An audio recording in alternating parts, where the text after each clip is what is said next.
Hello everyone, welcome our channel personal tutor. तो बच्चों, आप सभी लोग कैसे हो? आई होप आप लोग बहुत अच्छे होंगे। आज मैं आई हूँ आपके सामने एक नया वीडियो लेकर, जिसमें हम पढ़ने वाले हैं फ्रांसीसी क्रांति के बारे में। ये topic class 9th NCERT topic history का टॉपिक है। तो चलिए बिना टाइम वेस्ट किए आगे बढ़ते हैं और फ्रांसीसी क्रांति के बारे में पढ़ते हैं। फ्रांसीसी क्रांति 14 जुलाई 1789 की सुबह, ठीक है, ये कब की बात हो रही है? 14 जुलाई 1789 की सुबह की बात हो रही है, ठीक है। पेरिस नगर में आतंक का माहौल था। पेरिस जो नगर था, यानी फ्रांसीसी क्रांति कहाँ की बात हो रही है, तो आप समझ रहे होंगे। आप हिस्ट्री पढ़ रहे हैं तो आप अगर पॉसिबल हो पाए तो आप मैप लेकर ज़रूर बैठें, ठीक है, वर्ल्ड का, जिसमें आपको पेरिस दिख रहा होगा। पेरिस में आतंक का माहौल था। सम्राट ने सेना में को शहर में घुसने का आदेश दे दिया था। अब जो सम्राट था वो सेना को शहर में घुसने का आदेश दे दिया था। अफवाह थी कि वह सेना को नागरिकों पर गोली चलाने का आदेश देने वाला है। अब अफवाह क्या थी कि वह नागरिकों पर गोली चलाने का आदेश देने वाला है। कौन? सम्राट, ठीक है। लगभग 7,000 मर्द तथा औरतें टाउन हॉल के सामने एकत्र हुए। अब क्या हुआ, लगभग 7,000 के लगभग मर्द और आदमी और औरतें टाउन हॉल के सामने इकट्ठा हो गए और उन्होंने एक जनसेना का गठन करने का निर्णय लिया। यानी वहाँ पर उन्होंने एक डिसीजन लिया कि हम एक जनसेना का गठन करेंगे, निर्माण करेंगे, ठीक है। हथियारों की खोज में वे बहुत से सरकारी भवनों पर जबरन प्रवेश करने गए। अब उनको सेना गठन करने के लिए हथियारों की भी आवश्यकता थी, जिसको प्राप्त करने के लिए वो लोग बहुत से सरकारी भवनों में गए और वहाँ जबरन प्रवेश करने लगे, यानी जबरदस्ती प्रवेश करने लगे। अंततः सैकड़ों लोगों को एक समूह पेरिस नगर के पूर्वी भाग की ओर चल पड़ा। अब ये सैकड़ों लोगों का जो एक समूह था, पेरिस नगर के पूर्वी भाग देखेंगे आप, ईस्ट साइड चल पड़ा, ठीक है। और बास्तिल किले की जेल को तोड़ डाला, जहां भारी मात्रा में गोला बारूद मिलने की संभावना थी। अब जो बास्तिल जेल था, बास्तिल किले की जो जेल थी, उसको तोड़ डाला, जहां पर उनको उम्मीद थी कि गोला बारूद मिलने की बहुत संभावनाएं हैं। हथियारों पर कब्जा की इस सशक्त लड़ाई में बास्तिल का कमांडर मारा गया। अब वहाँ पे जो जनसमूह आया था, जबरदस्ती घुस रहा था, हथियार ले रहा था, तो इस पूरे मुठभेड़ में जो बास्तिल किले का जो कमांडर था, वो इस लड़ाई में मारा गया और कैदी छुड़ा लिए गए। यद्यपि उनकी संख्या केवल 7 थी। कौन? कैदियों की संख्या केवल 7 थी। सम्राट की निरंकुश शक्ति का प्रतीक होने के कारण बास्तिल किला लोगों की घृणा का केंद्र था। जो सम्राट की निरुंकुश शक्ति थी, ठीक है, इसका प्रतीक था। इसी कारण बास्तिल का जो किला था, वो लोग उससे घृणा करा करते थे, इसलिए किले को ढहा दिया गया, यानी उसको एकदम बर्बाद तहस नहस कर दिया गया।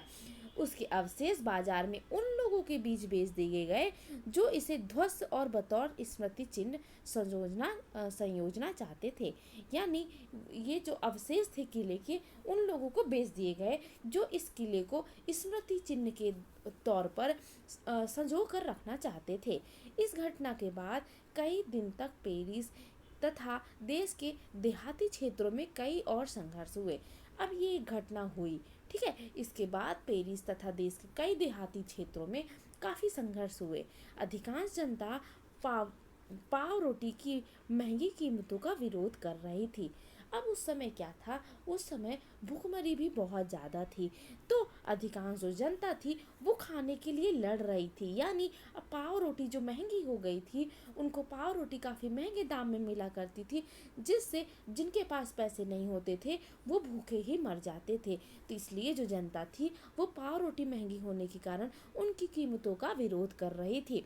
बाद में इस दौर का सिहा अवलोकन करते हुए इतिहासकारों ने इसे एक लंबे घटनाक्रम की ऐसी शुरुआती कड़ियों के रूप में देखा, जिसकी परिणति फ्रांस के सम्राट को फांसी दिए जाने से हुई।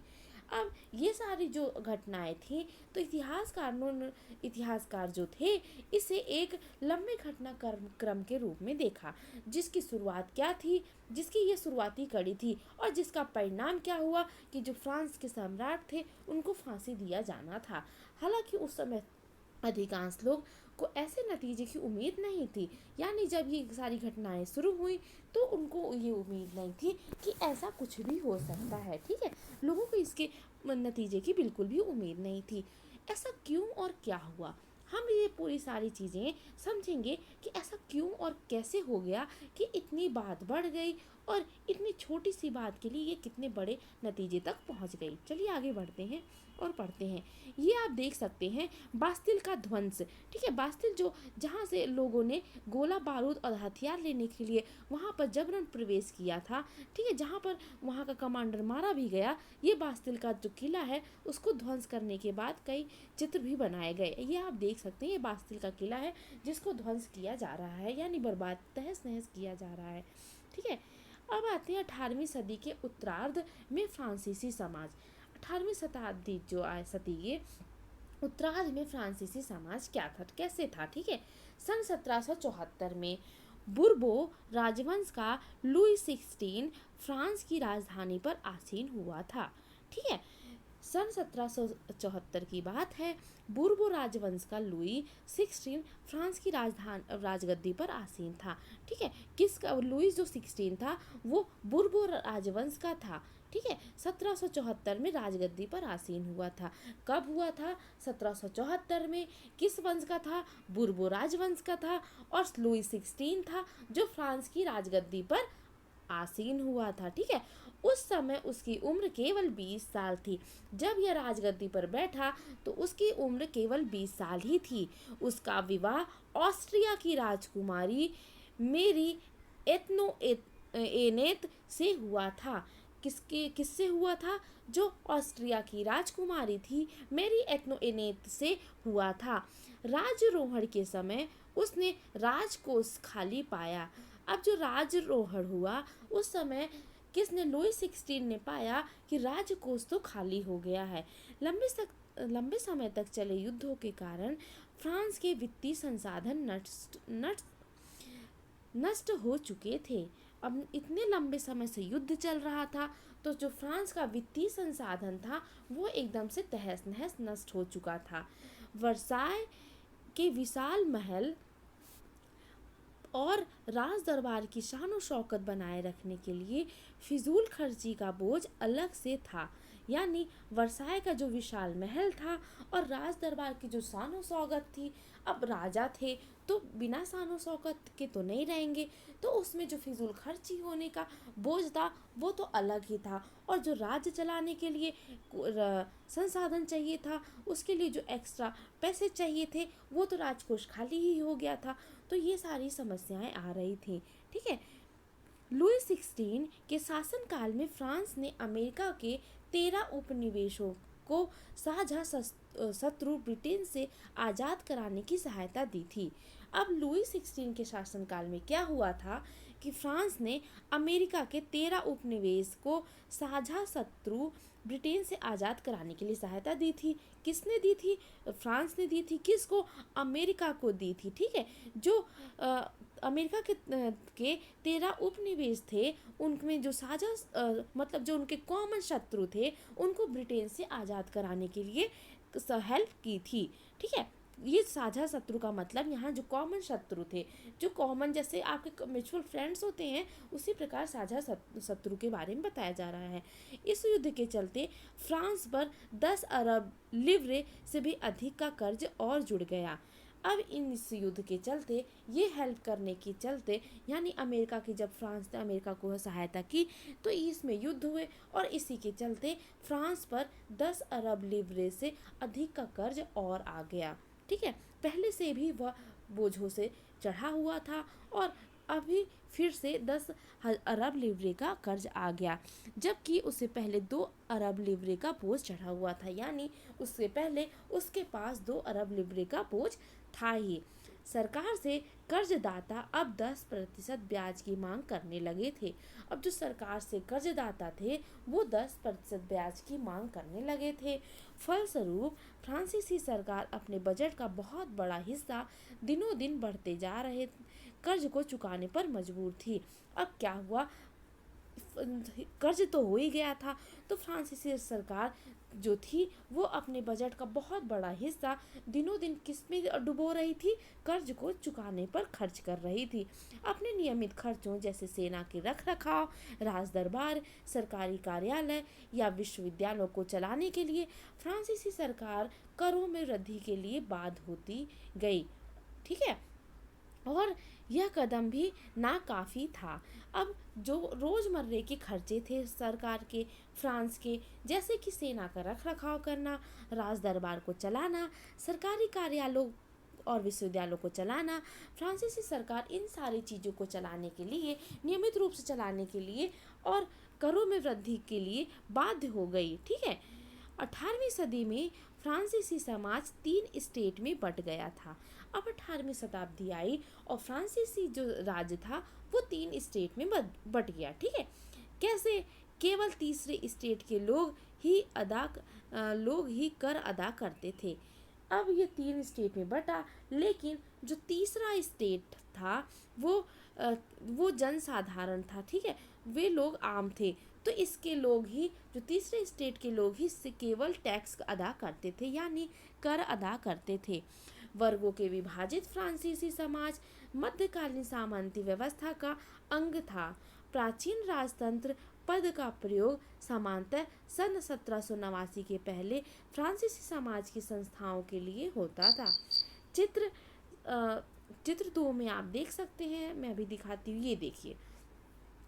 प्रथम स्टेट में पादरी वर्ग होता था, द्वितीय स्टेट में कुलीन वर्ग होता था और तृतीय स्टेट में बड़े व्यवसायी होते थे, व्यापारी होते थे, अदालती कर्मचारी होते थे, वकील होते थे, किसान और कारीगर, छोटे किसान और भूमिहीन मजदूर और नौकर होते थे। तो ये जो तीसरा स्टेट था सिर्फ यही कर अदा करता था। ठीक है, तीसरे स्टेट में कुछ अमीर लोग भी होते थे और कुछ गरीब लोग भी। फ्रांसीसी समाज की वर्ग व्यवस्था को दर्शाता है। ये आपने देखा कि जो फ्रांसीसी समाज थी उसकी वर्ग व्यवस्था को किस प्रकार से बांटा गया था। पूरी आबादी में लगभग 90% किसान थे, लेकिन जमीन के मालिक किसानों की संख्या बहुत कम थी। लगभग 60% जमीन पर कुलीनों, चर्च और तीसरे स्टेट के अमीरों का अधिकार था। प्रथम 2 स्टेट कुलीन वर्ग एवं पादी वर्ग के लोगों को कुछ विशेषकार अधिकार जन्म से ही प्राप्त थे। यानी जो पहला स्टेट था और दूसरा स्टेट था, पहले में जो कुलीन वर्ग, पादरी वर्ग आता था, ठीक है, और दूसरे स्टेट में क्या कुलीन वर्ग आता था। तो ये दोनों स्टेट के लोगों को कुछ विशेष अधिकार प्राप्त थे। कब से? जन्म से ही प्राप्त थे। इनमें से सबसे महत्वपूर्ण विशेष अधिकार था कि राज्य को दिए जाने वाले करों से छूट, यानी इसमें सबसे महत्वपूर्ण अधिकार था कि ये लोग करों को देने में छूट मिला करती थी इनको। ठीक है, कुलीन वर्ग को कुछ और अन्य सामंती विशेष अधिकार भी हासिल थे। वह किसानों के सामंत से कर वसूल करता था। किसान अपने स्वामी की सेवा, स्वामी के घर एवं खेतों में काम करना, सैन्य सेवाएं देना अथवा सड़कों के निर्माण में सहयोग आदि देने के लिए बाध्य थे। अब जो किसान थे, तो जो कुलीन वर्ग के लोग होते थे उनको कुछ अलग ही विशेष अधिकार प्राप्त होते थे। क्या होते थे? वो किसानों को सामंती कर वसूल लेते थे। ठीक है, किसान को अपने स्वामी की सेवा, स्वामी के घर खेतों में काम करना और सैन्य सेवाएं देने के लिए बाध्य होना पड़ता था। चर्च भी किसानों के करों का एक हिस्सा होता था। ताइद धार्मिक कर होता था। ठीक है, ताइद क्या था? एक धार्मिक कर था। अगर ताइद शब्द को आपसे पूछा जाए तो ये एक धार्मिक कर है के रूप में वसूला जाता था। ऊपर से तीसरे स्टेट के तमाम लोगों को सरकार को तो कर चुकाना ही होता था। यानी ऊपर से जो तीसरा स्टेट था, तीसरे स्टेट में जितने लोग होते थे उन सभी को कर चुकाना कंपलसरी होता था। इन करों को टाइल और अनेक प्रत्यक्ष कर शामिल थे। ठीक है, इन करों में टाइल, अनेक, ये जो प्रत्यक्ष कर होता है, टाइल को प्रत्यक्ष कर कहेंगे, और अनेक अप्रत्यक्ष कर भी शामिल होते थे। अप्रत्यक्ष कर नमक व तंबाकू जैसे रोजाना उपभोग की वस्तुओं पर लगाया जाता था। तो जो अप्रत्यक्ष कर था वो किस में लगाया जाता था? नमक और तंबाकू जैसी जो रोजमर्रा की चीजें हैं उनमें लगाया जाता था। ठीक है।